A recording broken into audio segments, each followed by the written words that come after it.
अंबरी निलेश कदम. मी Jijamata high school and junior college जेजुरीची विद्यार्थिनी आज तुमच्या समोर विषय मांडत आहे. छत्रपती शिवाजी महाराज हे एक महान योद्धा आणि रयतेचे राजा.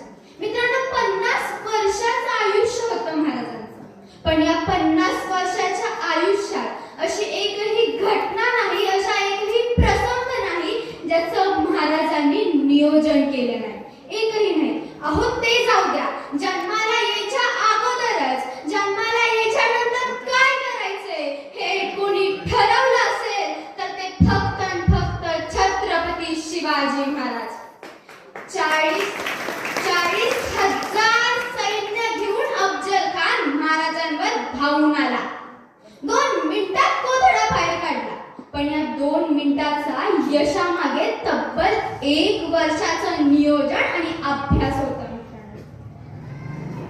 मित्रांनो, महाराजांनी नेहमी शक्तीपेक्षा युक्तिमान हे सूत्र वापरले. आणि खानाला भेटायला जायच्या त्यावेळी पण खानाला महाराजांनी या ठिकाणी बोलवले जिथून जर महाराजांना खानाच्या हालचाली पाहायच्या असतील तर ते स्पष्टपणे दिसतील. पण जर खानाने महाराजांकडे बघायचं म्हणलं तर त्याच्या डोळ्यात उन्हाची किरणे घुसतील. मित्रांनो, महाराजांनी खानाला भेटायच्या वेळी सोबत कोणाला घेतला? जीवा महाराज, घेतला संभाजी कावजी कोंढाळकर. का? तानाजी, बाजी, एसाजी, संताजी, मग जीवा महाराज का? अहो दानपट्टा चालवण्यात बाकबगार होता होतो. मग तोच का? कारण अफजल खान बरोबर होता सय्यद बंडा आणि त्याच्याशी झुंजायचं म्हटलं जीवा महालच हवा. तर मित्रांनो, आपण महाराजांचं पूर्ण चरित्र पाहिलं तर त्यांच्या अख्ख्या चरित्रामध्ये आपल्याला बोलता येईल की महाराजांनी एक चाल पुन्हा वापरली नाही आणि एक माणूस पुन्हा वापरली नाही. दरवेळी चाल वेगळी आणि माणूस तोही वेगळा. महाराज अफजल खानाला भेटायला गेले, शाहिस्ता खानाला नाही. तिथं छापाच मारला, हे महाराजांचं वैशिष्ट्य आहे. इथं अफजल खानाला मारला आणि तिथं मिर्झाशी तह केला, हे महाराजांचं वैशिष्ट्य आहे. मित्रांनो, जीवा महाल तुम्हाला प्रतापगडावर दिसेल, पन्हाळ्यावर दिसणार नाही. पन्हाळ्यावर तुम्हाला बाजी प्रभू देशपांडे दिसतील, तिथे तुम्हाला तानाजी दिसणार नाही. तानाजी तुम्हाला कोंढाण्यावर दिसेल, तिथे तुम्हाला येसाजी दिसणार नाही. येसाजी तुम्हाला कर्नाटकात दिसतील, तिथे तुम्हाला मुरादबाजी दिसणार नाही. मुरादबाजी तुम्हाला पुरंदरावर दिसतील, तेथे तुम्हाला नेताजी दिसणार नाही. दरवेळी माणूस वेगळा. मित्रांनो, अफजल खानाला भेटायच्या जाण्यावेळी बरोबर 12:30 वाजता महाराजांनी गड सोडला. सोबत जीवा महाल आणि संभाजी कावजी कोंढाळकर आणि 8 अंगरक्षक.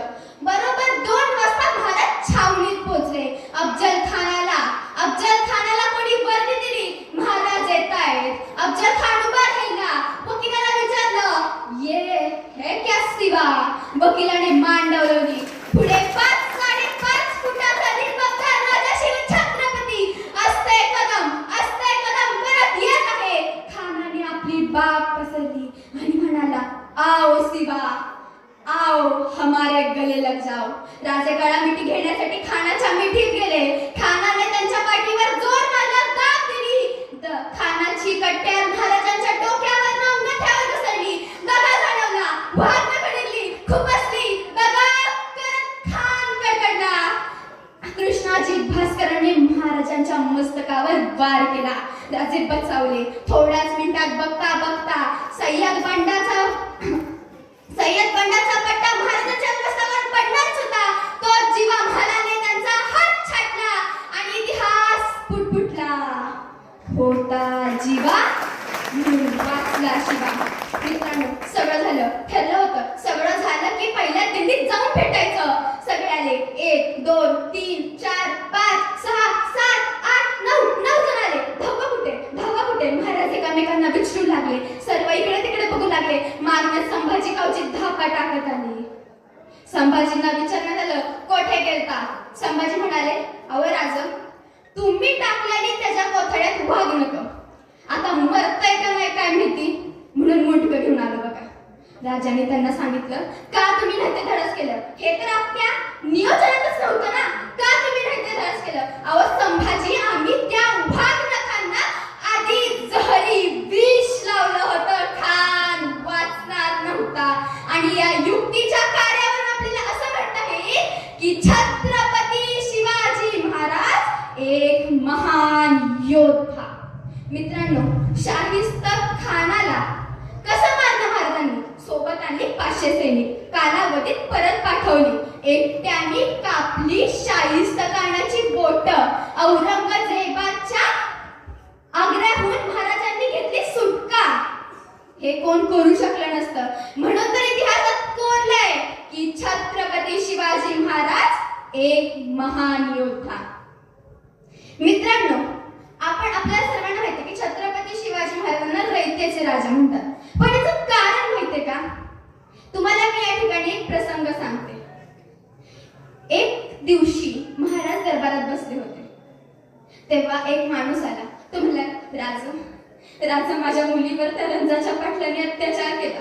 हा अत्याचार सहन न करता माझ्या मुलीने आत्महत्या केली. महाराजांनी त्या क्षणी रंजाच्या पाटलाला दरबारात बोलवलं.